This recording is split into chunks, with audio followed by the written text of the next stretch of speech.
Thank you all for joining us here at I-80 Sports, where today we continue our 32-part 2021 team previews. Today's team, the Seattle Kraken. Thank you all for joining us here for our team preview here at I-80 Sports.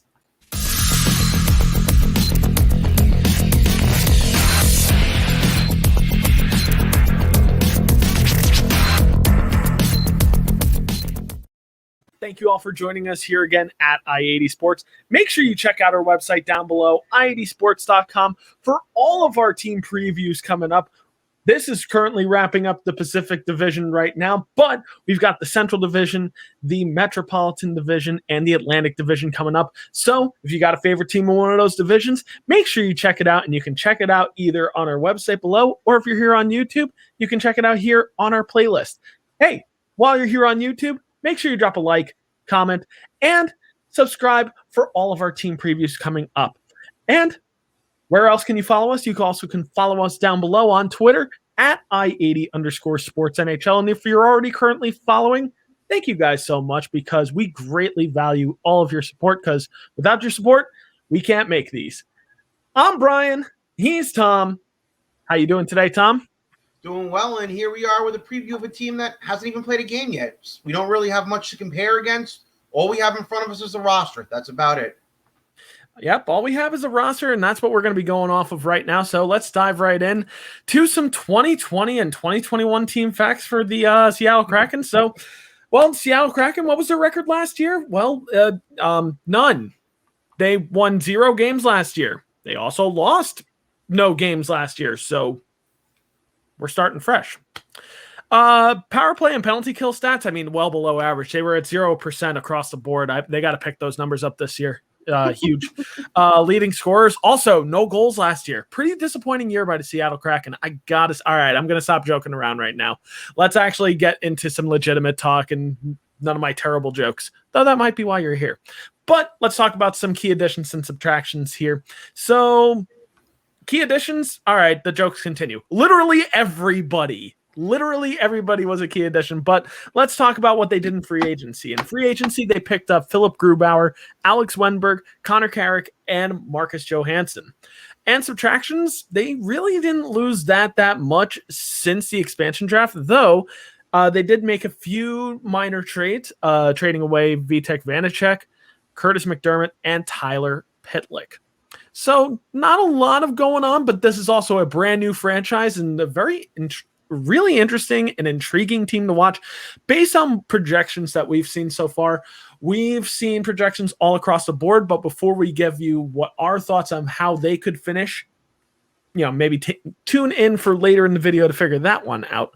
But let's talk about some X factors. And no, I'm not talking EA Sports X factors. I'm talking about who is going to be pivotal for this team's success. So in Seattle's case, Tom, I'll start with you. Who do you feel are X factors on the Seattle Kraken this year? Well, 3 people come to mind. If you look at their depth chart, if you look at the projected lines and whatnot, it looks like this team's going to be built from the goalie out and going to be a defense-first team. So it's really all going to depend on how well Philip Grubauer does. Obviously, he was with a high-octane team in Colorado last year, that played a very run-and-gun brand of hockey. So, maybe he will have some more help this year, in theory. But it also depends on the veterans they have back there, especially guys like Mark Giordano and Vince Dunn, to see if they can lead that D and supplement the great goalie skills of Philip Grubauer back there. Yeah, and I'm gonna continue to your point. Grubauer is absolutely an X factor on this team. I will learn to English soon. It will happen. But I was shocked when I found out that Philip Grubauer was signing with Seattle Kraken. I did not think that was anywhere in the plans for the Seattle Kraken this year. I honestly thought that they were going to go into the season with Chris Drager and Vitek Vanacek, which already would have been just fine for the Seattle Kraken. That was already going to be a halfway decent tandem in this Pacific Division, let alone the NHL. But with the addition of Philip Grubauer, that makes things way more interesting for the Seattle Kraken now. Philip Grubauer is a Vezina runner-up from this past year. He finished 3rd in the Vezina voting this year, and he's been in Vezina conversations for the past 2 years now, ever since joining the Colorado Avalanche. Now, with the Seattle Kraken, and a decent defense in front of him, it'll be interesting to watch how he performs in Seattle. Now, other X factors to me that stick out to me, I'm going to agree with you, Tom, that defense is huge for this Seattle team. Mark Giordano is an obvious name to highlight here, the former captain of the Calgary Flames. Another person in my mind that is interesting is Adam Larson and Jamie Alexiak, who the Kraken signed prior to the expansion draft and signed to extensions. They are defensively minded defensemen, and I think that's going to make a very big difference for Seattle this year. And I do think that Edmonton will miss the presence of Adam Larson on their defense, and I think Dallas is going to miss the presence of Jamie Alexiak on their defense as well. And then moving out to the forwards, yes, you do have a little bit of a, below average offense for this Seattle team, but there's still a couple names that come to mind that could be point producers for this team. Number one, Jordan Eberle. Jordan Eberle is going to get plenty of time on the top line this year, along with probably Yanni Gourde and Jaden Schwartz. And I think Jordan Eberle could potentially put up maybe 50 to 60 points on a team like this. It's all going to depend on how other pieces fall around him and what Seattle does later on in this season. But from the start, Jordan Eberle could be a very interesting player to watch. And then another one that I'm going to say is Joonas Donskoi, who is also going to get some opportunities in the top six.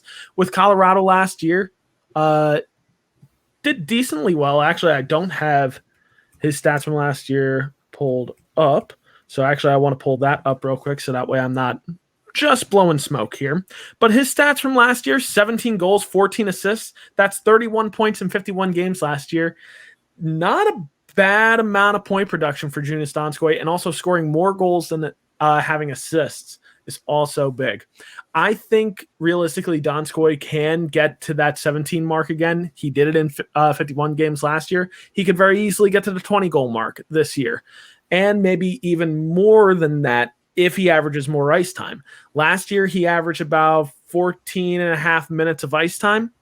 This year, he could very well increase that output this year. I could see him skating about 16 minutes a night. So those extra 2 minutes, that extra shift or two for him could make all the difference for his point totals this year. So now let's move on to breakout candidates. Who's a player on the Seattle team that could have a breakout season who hasn't quite had a breakout season yet? Tom, I'll start with you on this. Who do you think could be a breakout candidate for the Seattle Kraken? Okay, well, I'm not really being a homer here, but just one guy who came to mind is Colin Blackwell. He was on the Rangers last year, and he had himself probably a career year. He had himself a year that basically it was go big or go home.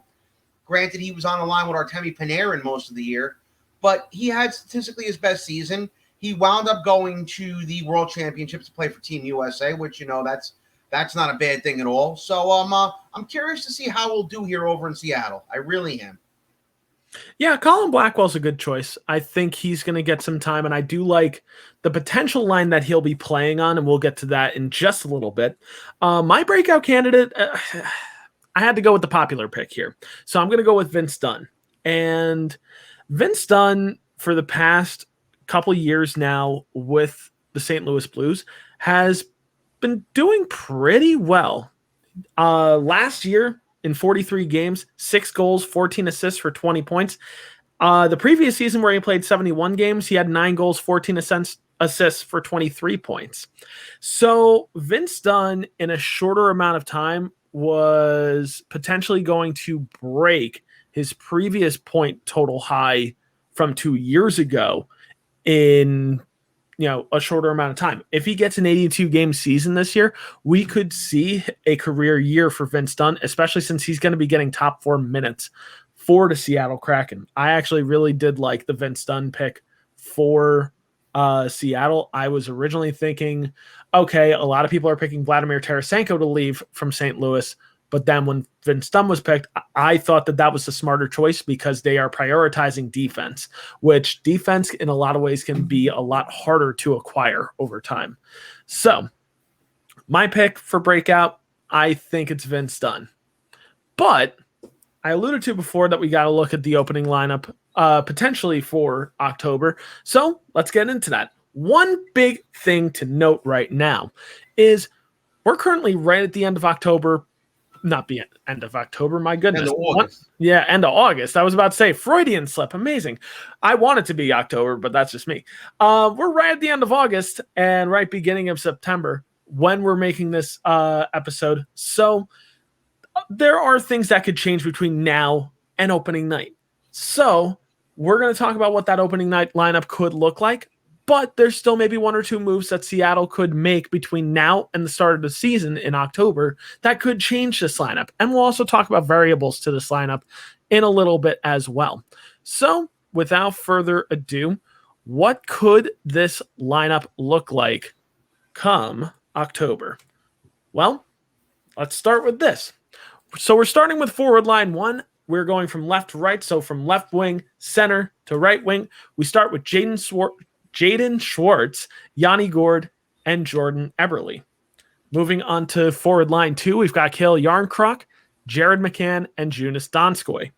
Moving on to the third line, Brandon Tanev, Alex Wenberg, and Mason Appleton.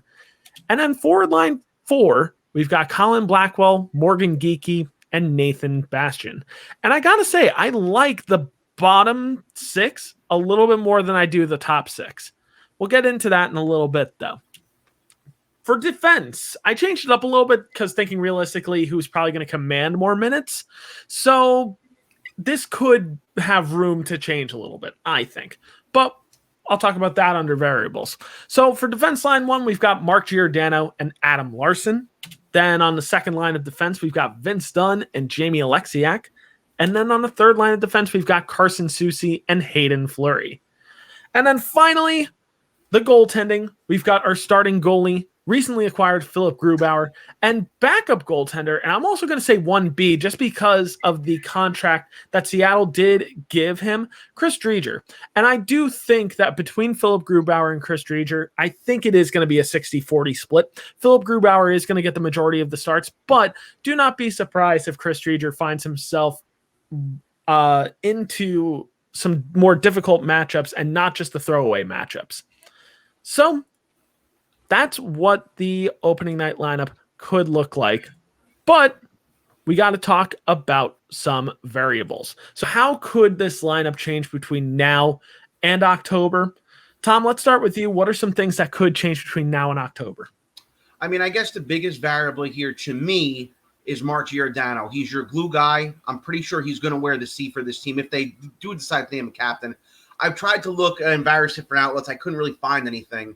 But the thing with Giordano is this. Giordano had himself a hell of a year 2 years ago, if I'm not mistaken. I just want to pull his stat line up real quick. Guys, bear with me for 1 minute here because I had it up and I clicked out of it for whatever reason. I don't know why. It happens. Bear with me. You know, he if we go back to 2018, 2019, when Calgary finished first in the Western Conference, 17 goals, 57 assists for 74 points. I can't talk today. But he's kind of been in a steady decline ever since. The following season in 61 games only had 31 points. And then this past season, he played all 56 games with only 26 points. So that's not exactly promising stats there. So if they can get a rejuvenated Mark Giordano on their line, I really think they can turn some heads. I don't know if it'll be Vegas-like, but I think they could be sniffing for that last spot if Giordano plays like he played 2 years ago. If Giordano keeps declining, this team's going to have a lot of problems because, like I said before, and I know it sounds like a broken record, he's going to be the guy that these players are looking to. They're going to be looking at him for his experience, looking at him for, his leadership. They have like kind of a committee line of forwards there who are all good players, but they just don't have, a lot of that scoring prowess, a lot of that, top player in league prowess. So that's the guy who this team is really, really, really going to lean on. And if he keeps declining, it's going to be a long first year over there in Seattle. And that's true. Now, to play devil's advocate as well, when Vegas had their draft in 2017, a lot of us looked at the Vegas lineup and said, wow, this is not going to be that great of a team. But we didn't expect them to be. No expansion team prior to Vegas, minus when St. Louis came into the league, was remotely sniffing the playoffs, let alone going to the Stanley Cup final. Here's the thing with St. Louis, though. St. Louis also came in with 5 other teams in the same season, and they all put them in the same division. This is so that true. was a guarantee that somebody was going, Yeah, exactly. Yeah, that was a guarantee that somebody was going. But Vegas also happened to have a really, really good coach at the time. I'm very happy they fired. This is true. For the Rangers' sake, that is very, very true. But here's the thing. There are still players that could be discovered on the Seattle team, just like some players were discovered on the Vegas team. For instance, nobody thought that William Karlsson was going to be a 70-point producer for the Vegas Golden Knights in his first year, and he was. Riley Smith also contributed to that. Jonathan Marchessault also contributed to that. And then the play of players like that eventually led to even bigger deals down the line and trading draft capital and assets to get other players.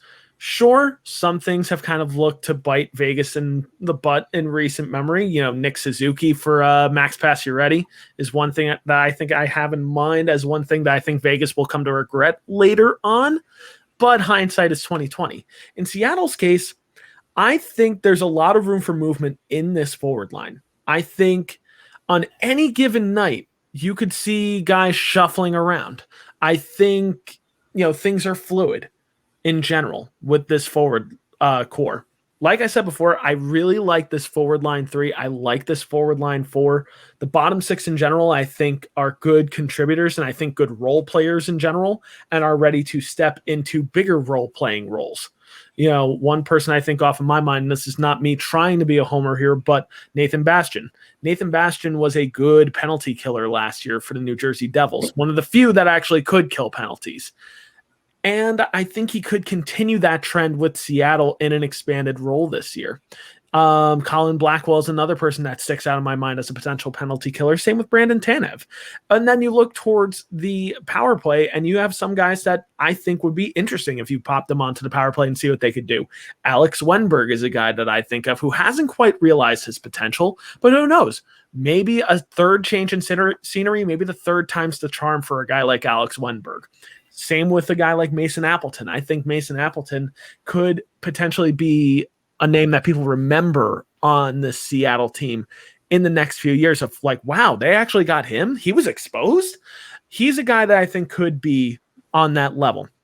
Now, people that I had to leave out of this lineup, out of the starting lineup, that were difficult. Marcus Johansson and Connor Carrick, it was really difficult to leave them out of the starting lineup. They didn't fit into this version of the starting lineup.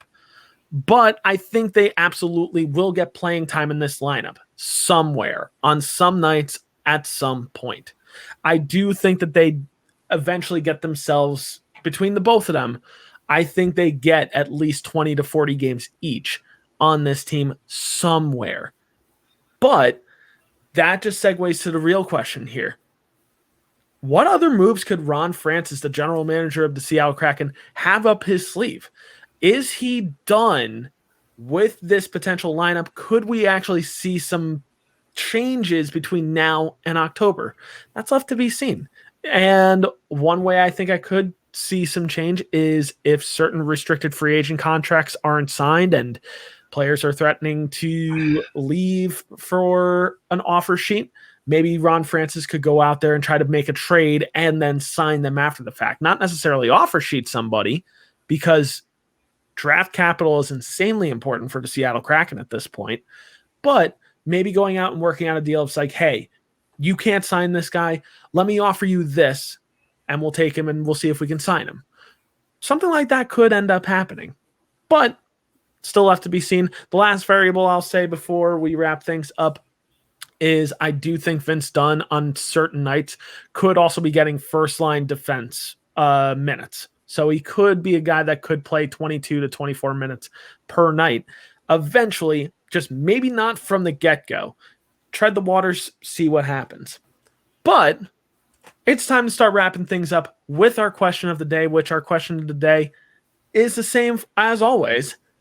Where did the Seattle Kraken finish in the Pacific Division? So, Tom, I'll start with you. Where do you think they finished? I've previously alluded to in our previous previews. Wow, that's say that 4 times fast. My first through fourth in this division are pretty well set in stone. I'm gonna have to go with fifth or sixth. It all really depends on what LA does. If LA can take the next step with the younger players they're gonna have in the lineup this year, and you get guys like Turcotte and guys like Byfield taking that next step and really showing the players that they can become, then I'm gonna say Seattle finishes in sixth. If LA sputters out at all, I could see Seattle finishing in fifth. If things go awry in the Central Division with some teams, maybe they challenge for that last playoff spot, but I'm gonna say fifth or sixth just to play it safe. I think that's realistic. I'm going to go for the riskier pick, and I'm going to say, honestly, if all goes right for Seattle, I honestly think they can finish fourth, and that's where I have them finishing right now. And yes, it is an unpopular opinion, and I'm ready to be eviscerated and attacked by Canucks fans that feel like I slighted them and said that they won't make the playoffs and will miss it by just a little bit. But here's the thing. Here's the one thing that I think Seattle has going for them that not a lot of teams in the Pacific Division have. And that's solid defense and really solid goaltending. You look around the Pacific Division, the reason why this Pacific Division is considered a weak division is not necessarily because of the forwards that we see in this division. Not really. It's because some defenses you can literally skate around like an orange traffic cone and like a pylon. On this team, realistically, there's maybe one or two guys that stick out as like a potential, oh yeah, they could be an orange traffic cone. And those guys, in my mind, that some people might point out, maybe Mark Giordano, maybe Jamie Alexiak. But I defy that a little bit. Mark Giordano was only 2 years removed from a Norris Trophy winner. And sure, his game has fallen off a little bit. He's not at that point even nearly that he's an orange traffic cone yet. He still contributes in a very, very, very, very big way on this Seattle lineup this year. And having a Vezina runner-up this year also helps this lineup. And that's something that not other teams can say. Vegas could say that. Vegas could say, oh, we had the Vezina winner, except they traded him for nothing. So they don't. So I think if all goes right for this team, I think Seattle could finish fourth. And it's not because of their offense. It's going to be because of stellar defensive play and stellar goaltending. And sometimes your best offense is a really, really good defense. But as always, guys, what do you guys think? Do you agree with my take? Do you definitely disagree with my take? Do you agree with Tom's take? Do you disagree with Tom's take? Well, you guys should let us know. Comment down below.